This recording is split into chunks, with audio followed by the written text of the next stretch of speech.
Hey, welcome to The Explainer. Today, we are going to talk about something that's hiding in plain sight, affecting every single thing you plug into a wall. It's called power factor, and it's the reason why the electricity you get isn't always the electricity you can actually use. All right, let's just jump right in with a question that seems, almost too simple, but it gets right to the heart of how our electrical grid really works. You'd think a watt is a watt, right? Well, it turns out it's a little more complicated, and honestly, a lot more interesting than that. Okay, to really get this, let's use a classic analogy. I want you to think of the electricity coming out of your wall socket as a big pint of beer. You've got the actual liquid, right? The beer. That's your useful power. It's what does the real work. But then you've always got that head of foam on top. It takes up space in the glass, but you can't drink it. That's our wasted capacity. And this is where we get to the two different kinds of power we're dealing with. The total electricity your home's wiring has to handle, that's called apparent power. Think of it as the whole glass, the beer and the foam, all of it. So here's the thing you really need to get. The utility company, they have to generate and send that entire glass, the apparent power. The wires inside your walls, they have to be beefy enough to handle all of it. But the only part that's actually doing anything for you, the part powering your life, is the real power. That's the beer. The foam, that's what we call reactive power, and it's just sloshing around, taking up precious space on the grid. So what's the perfect world look like? What's the perfect pour?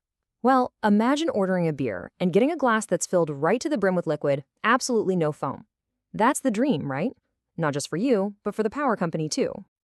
And this perfect scenario actually exists with what we call a purely resistive device.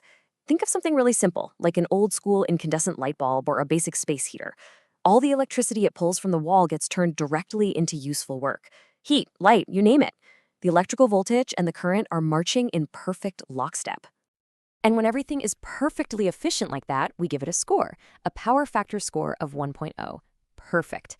It means 100% of the apparent power being delivered is real, useful power. It's all beer, zero foam.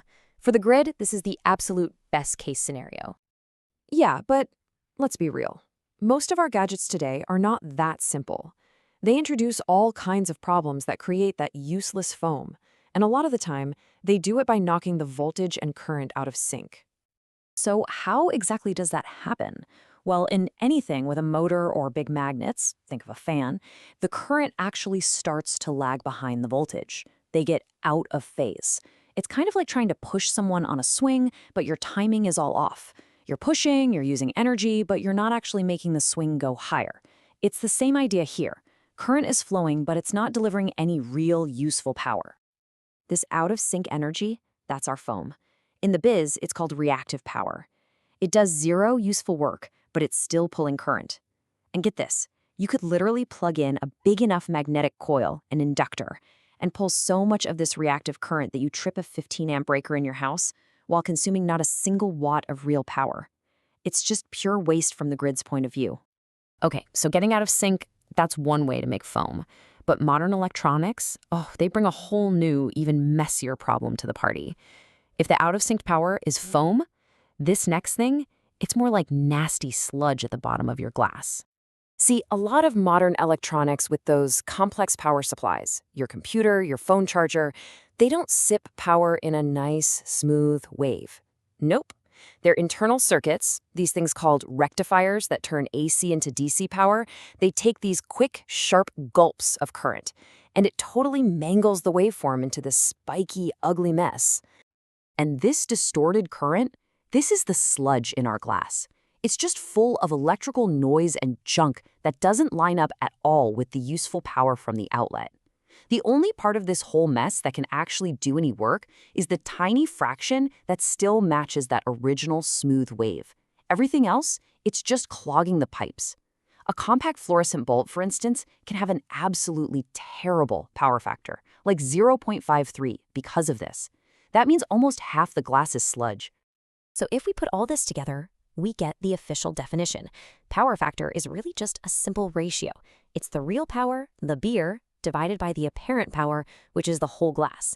It's just a score from 0 to 1 that tells you how efficiently a device is using the grid's capacity. And a score of 1 is a perfect pour. All right, let's see how this actually shakes out with some real devices. That old incandescent bulb? Almost perfect, a 1.0. All beer. A fan motor, the one creating that phase shift foam, that comes in around 0.7. But then you get to the fluorescent bulb, with its sludgy, distorted current draw, and it's down at a shocking 0.53. Can you believe that? Nearly half of what it's pulling from the wall is just wasted capacity. Okay, so some gadgets are wasteful. Big deal, right? Why should we, or more importantly, why should the utility companies even care? Well, it turns out all that foam and sludge has some very real and very expensive consequences for the entire system. There's a great quote from MIT professor David Peralt that just nails it. He says, the utility's job is to sell you energy. But with low power factor, you're using up the capacity of the grid without actually using the energy. It's like sitting at a restaurant table for hours and just ordering a glass of water. You're taking up space without being a good customer. So what does that actually mean? Well, a device with a 0.5 power factor is forcing the grid to generate and transmit twice the current it actually needs to operate. And all that extra useless current, it's still flowing through the wires, in the street and in your walls, and it's generating heat. This is exactly why your circuit breakers are rated in amps, which measures total current and not in watts. They're not there to protect you from the beer. They're there to protect your wiring from the whole glass. And that really leaves us with a final question to think about. We're all obsessed with making our gadgets energy efficient, right? We want them to use fewer watts of real power. But what we're seeing here is that a device can be really efficient for your wallet while being incredibly rude and unfriendly to the grid because of a terrible power factor. It's this hidden cost that affects all of us, and it's buried in the physics of the very plug in your wall.